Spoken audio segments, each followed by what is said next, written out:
सोचिए एक बड़े बैंक का ब्रांच मैनेजर एक फोन कॉल उठाता है। दूसरी तरफ है उसका एक सबसे बड़ा, सबसे कीमती ग्राहक। हम्म। ग्राहक एक बिल्कुल नई चमचमाती BMW के शोरूम में खड़ा है और उसे बस एक छोटी सी मदद चाहिए।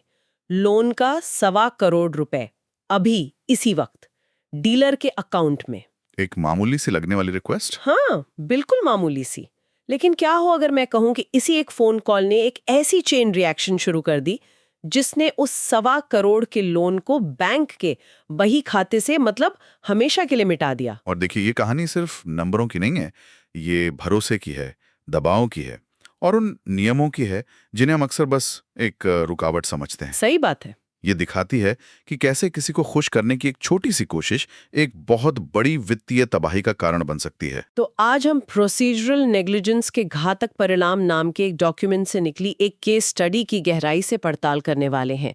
ये कहानी एक बैंक, एक हाई प्रोफाइल ग्राहक और एक ऐसी चूक की है जो हमें बैंकिंग और शायद अपनी जिंदगी के बारे में भी बहुत कुछ सिखाती है। बिल्कुल। चलिए पता लगाते हैं कि आखिर उस दिन उस फोन कॉल पर ऐसा क्या हुआ। यहाँ जो बात सबसे दिलचस्प है वो ये नहीं है कि एक लोन खराब हो गया, वो तो मतलब होता रहता है। हाँ, ये तो बैंकों में आम बात है। दिलचस्प ये है कि कैसे हुआ। ये मामला हमें बैंकिंग के एक मनोवैज्ञानिक सच को दिखाता है। कभी कभी बड़े ग्राहकों का रुतबा एक एक रियलिटी डिस्टॉर्शन फील्ड जैसा बना देता है, जहां नियम भी ऐसे सुझाव लगने लगते हैं जिन्हें मोड़ा जा सकता है। तो कहानी शुरू होती है एक्स बैंक की एक शाखा से। एक ग्राहक है जो HNI यानी हाई नेटवर्थ इंडिविजुअल है। वो एक BMW कार खरीदने के लिए 1.20 करोड़ रुपए का लोन अप्लाई करता है। हाँ, और HNI को आसान भाषा में समझे तो ये वो ग्राहक है जिसे कोई भी बैंक खोना नहीं चाहता। बिल्कुल। जिसका बैंक के साथ बहुत अच्छा, बहुत पुराना रिश्ता है। ऐसे ग्राहकों को अक्सर आप कह सकती हैं खास ट्रीटमेंट मिलता है। और यही ग्राहक शहर से बाहर एक कार डीलरशिप पर है और वहीं से ब्रांच मैनेजर को फोन करता है। वो कहता है कि उसे गाड़ी की डिलीवरी तुरंत लेनी है, इसलिए लोन का पैसा फौरन सीधे डीलर के अकाउंट में भेज दिया जाए। और यहीं से दबाव का खेल शुरू होता है। आप देखिए, ग्राहक जरूरी है, वो शहर से बाहर है, उसे तुरंत पैसे चाहिए। मैनेजर पर एक अच्छा इंप्रेशन बनाने का भी एक तरह का दबाव है। लेकिन तभी कहानी में पहला ट्विस्ट आता है। बैंक का एडवांसेस ऑफिसर जो लोन की प्रक्रिया देख रहा होता है, वो मैनेजर के पास आता है और कहता है, सर हम ये पैसा नहीं भेज सकते। क्यों? क्योंकि ग्राहक ने अभी तक लोन के किसी भी दस्तावेज पर दस्तखत ही नहीं किए हैं। ओहो, ये तो बैंकिंग की दुनिया का सबसे बड़ा रेड फ्लैग है। सबसे बड़ा। मतलब बिना दस्तखत के लोन एग्रीमेंट सिर्फ कागज का एक टुकड़ा है, उसकी कोई कानूनी कीमत ही नहीं होती। लेकिन एक मिनट, क्या ये बहुत अजीब बात है? मतलब इतने बड़े और भरोसेमंद ग्राहक के लिए क्या बैंक थोड़ा लचीलापन नहीं दिखा सकता? आखिर बैंकिंग रिश्तों पर, भरोसे पर भी तो चलती है। और यहीं पर बैंकिंग का सबसे बड़ा द्वंद्व सामने आता है, भरोसा बनाम प्रक्रिया। आपने बिल्कुल सही सवाल पूछा। हाँ। ब्रांच मैनेजर ने भी शायद यही सोचा होगा। उसने ग्राहक को फोन पर बताया कि कागज साइन नहीं हुए हैं। और दूसरी तरफ से ग्राहक ने भरोसा दिलाया होगा। एग्जैक्टली। ग्राहक ने कहा, अरे आप मुझे जानते हैं, मैं आपका इतना पुराना ग्राहक हूं, मैं शहर से बाहर हूं इसलिए आ नहीं सकता। मैं वादा करता हूं कल सुबह सबसे पहले ब्रांच आकर सारे कागज साइन कर दूंगा।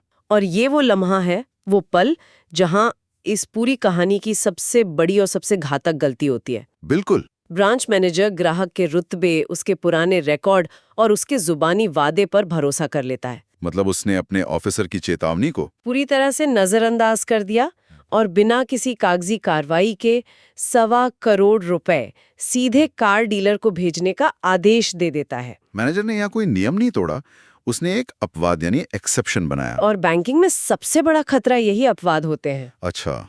प्रक्रियाएं और नियम उबाऊ लग सकते हैं, बोरिंग लग सकते हैं, लेकिन वो बैंक के लिए एक सुरक्षा कवच की तरह होते हैं। वो इसलिए बनाए गए हैं ताकि जब चीजें गलत हों, जैसा कि इस केस में हुआ, तो बैंक की जमा पूंजी सुरक्षित रहे।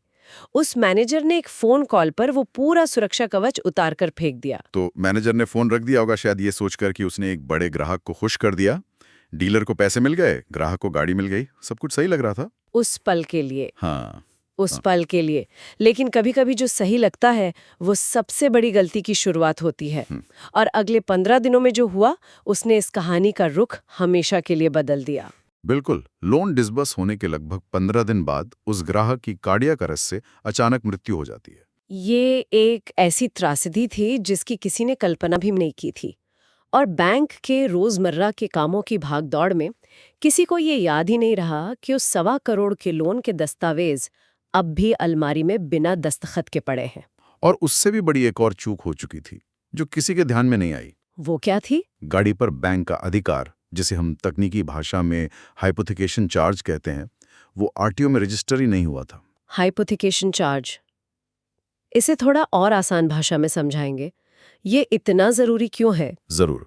सोचिए, आरटीओ में हाइपोथिकेशन चार्ज दर्ज करवाना गाड़ी पर बैंक का एक अदृश्य ताला लगाने जैसा है। अदृश्य ताला? हाँ, गाड़ी आपके पास है, चाबी आपके पास है, आप उसे चला भी रहे हैं, लेकिन उस ताले की डिजिटल चाबी बैंक के पास होती है।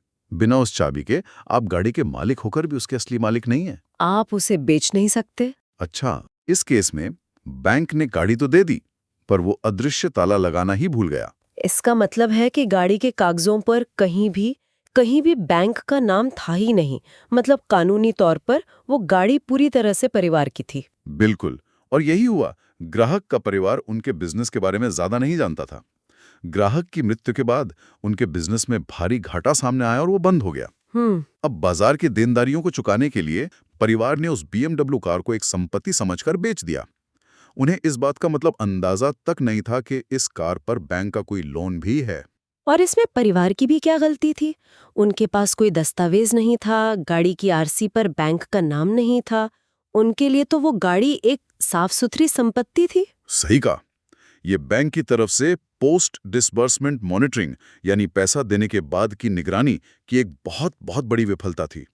किसी ने ये चेक करने की जहमत ही नहीं उठाई कि जो प्रक्रियाएं बाद में पूरी होनी थी वो हुई या नहीं। तो जब कुछ महीनों तक बैंक को लोन की किश्तें नहीं मिली, तब जाकर उनकी नींद खुली। हाँ, उन्होंने पैसे की वसूली के लिए परिवार से संपर्क किया और तब ये पूरा मामला सामने आया।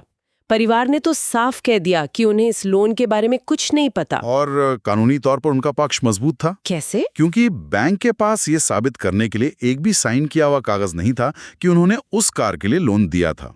जुबानी वादे की अदालत में कोई कीमत नहीं होती। और फिर करीब 2 महीने बाद बैंक के अपने जासूस यानी उनकी इंटरनल ऑडिट टीम उस ब्रांच में पहुंचती है। हाँ, जिसे वो लोग RBIA या रिस्क बेस्ड इंटरनल ऑडिट कहते हैं। इनका काम ही यही देखना होता है कि ब्रांच में सब कुछ नियम कानून से चल रहा है या नहीं। और उन्हें क्या मिला?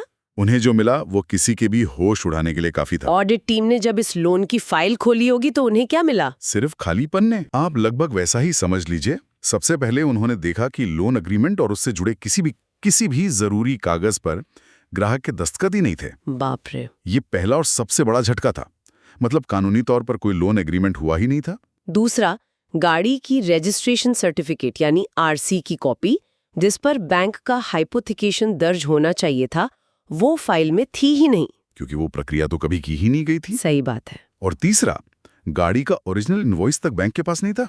कुछ भी नहीं था मतलब? कुछ भी नहीं। तो ये सब मिलाकर देखें तो ये कोई छोटी मोटी चूक नहीं थी। ये पूरी की पूरी प्रक्रिया ही धरी की धरी रह गई थी। सोर्स में इसके लिए घोर लापरवाही यानी ग्रॉस नेग्लिजेंस शब्द का इस्तेमाल किया गया है। ये तो ऐसा है जैसे आपने घर खरीद लिया हो, लेकिन आपके पास न तो रजिस्ट्री के कागज है, न ही बेचने वाले का कोई साइन किया हुआ एग्रीमेंट। आपके पास सिर्फ एक याद है कि आपने पैसे दिए थे। बिल्कुल सही एनालॉजी है आपकी। और नतीजा ये हुआ कि बैंक को अपने 1.25 करोड़ रुपए का पूरा नुकसान उठाना पड़ा। वो एक भी रुपया वसूल नहीं कर पाए। सिर्फ एक फोन कॉल की वजह से? हाँ, भले ही ब्रांच मैनेजर का इरादा ग्राहक की मदद करना रहा हो, लेकिन नतीजा बैंक के लिए एक वित्तीय आपदा थी। ये पूरी कहानी सुनने के बाद मेरे मन में एक सवाल बार बार आ रहा है। आखिर वो कौन सी एक चीज थी जो अगर सही से की जाती तो ये सब होने से बच सकता था? मतलब कहाँ से शुरू करें? देखिए, सवाल एक चीज का नहीं है बल्कि एक मानसिकता का है। और अगर हम उस मानसिकता से निकले सबक को एक एक करके देखें तो 4 बड़ी गलतियां साफ नजर आती हैं। पहली और सबसे बड़ी गलती, पहले दस्तावेज फिर पैसा, हमेशा। मुझे लगता है यही है। ग्राहक कितना भी बड़ा, पुराना या महत्वपूर्ण क्यों ना हो। बिल्कुल, ये सिर्फ एक नियम नहीं, ये बैंकिंग का आधार है। जब तक कानूनी समझौता कागज पर नहीं उतरता और उस पर दस्तखत नहीं होते, तब तक कोई लेन देन नहीं होना चाहिए। सही है। दूसरा सबक जुड़ा है उस अदृश्य ताले से, संपत्ति पर बैंक का अधिकार दर्ज कराना अनिवार्य है। आरटीओ में बैंक का नाम दर्ज करवाना किसी भी सूरत में नजरअंदाज नहीं किया जा सकता। ये वही सुरक्षा कवच है। हाँ, ये बैंक का वो सुरक्षा कवच है जिसके बिना लोन एक असुरक्षित पर्सनल लोन जैसा बन जाता है। और तीसरा सबक शायद भरोसे को लेकर है। जुबानी वादों की कानून की दुनिया में कोई जगह नहीं है। इस मामले में मैनेजर ने एक जुबानी वादे पर ₹1.25 करोड़ दांव पर लगा दिए और हार गया। बिल्कुल, ये किसी पर अविश्वास करने के बारे में नहीं है, बल्कि अप्रत्याशित घटनाओं से संस्था को बचाने के बारे में है। कौन जानता था कि 15 दिन में ग्राहक की मृत्यु हो जाएगी? कोई नहीं। और चौथा और आखिरी सबक मैनेजमेंट और निगरानी से जुड़ा है। निगरानी बेहद जरूरी है। सीनियर अधिकारियों को यह सुनिश्चित करना चाहिए कि पैसा देने से पहले और बाद में दोनों समय नियमों का सख्ती से पालन हो। मतलब एक चेक और बैलेंस सिस्टम होना चाहिए। एग्जैक्टली। अगर इस बैंक में एक मजबूत पोस्ट डिसबर्समेंट मॉनिटरिंग सिस्टम होता तो शायद कुछ ही दिनों में यह पकड़ में आ जाता कि दस्तावेज साइन नहीं हुए हैं और आरटीओ में चार्ज रजिस्टर नहीं हुआ है। तब शायद नुकसान को रोका जा सकता था। तो हमने देखा कि कैसे एक ₹1.25 करोड़ का लोन, एक जुबानी वादा, एक दुखद हादसा और प्रक्रियाओं को नजरअंदाज करने की एक मानसिकता ने मिलकर बैंक के लिए एक बुरा सपना तैयार कर दिया। ये मामला ग्राहक सेवा और जोखिम प्रबंधन के बीच के उस महीन संतुलन को बहुत अच्छी तरह दिखाता है। हर बैंक अपने सबसे अच्छे ग्राहकों को खुश रखना चाहता है, उन्हें सबसे अच्छी सर्विस देना चाहता है, लेकिन एक बड़े ग्राहक को खुश रखने का दबाव कभी-कभी तर्क पर हावी हो जाता है और नियमों को ताक पर रखने के लिए उकसाता है। और जैसा कि इस मामले ने दिखाया, ये प्रक्रियाएं और नियम सिर्फ बैंक की सुरक्षा के लिए नहीं है। एक तरह से ये सभी की सुरक्षा के लिए बनाए गए हैं, बैंक की भी और कभी-कभी जैसा इस मामले में हुआ, ग्राहक के परिवार की भी। बिल्कुल। अगर सब कुछ कागज पर होता तो परिवार को भी लोन के बारे में स्पष्ट जानकारी होती और वे शायद वो गाड़ी नहीं बेचते। बिल्कुल सही। प्रक्रियाएं पारदर्शिता लाती हैं और सभी पक्षों को ऐसी अप्रत्याशित स्थितियों से बचाती हैं। वो एक सेफ्टी नेट की तरह है जो तब काम आता है जब सब कुछ गलत हो रहा हो। ये मामला हमें अपनी जिंदगी के बारे में भी सोचने पर मजबूर करता है। हम सब अपनी प्रोफेशनल या निजी जिंदगी में कई बार ऐसे मोड़ों पर आते हैं। ये एक बहुत महत्वपूर्ण सवाल है जो सिर्फ बैंकिंग तक सीमित नहीं है। हमें खुद से पूछना चाहिए, हम अपनी जिंदगी में किन मौकों पर सिर्फ भरोसे या जुबानी वादे पर निर्भर रह जाते हैं, जबकि वहां एक औपचारिक लिखित समझौते की जरूरत होती है। सही बात है। चाहे वो किसी दोस्त को पैसे उधार देना हो या कोई फ्रीलांस काम शुरू करना हो। लचीला होने और लापरवाह होने के बीच की वो महीन रेखा कहाँ है? ये एक ऐसा सवाल है जिसका जवाब शायद हम सबको अपने अनुभवों से ही मिलता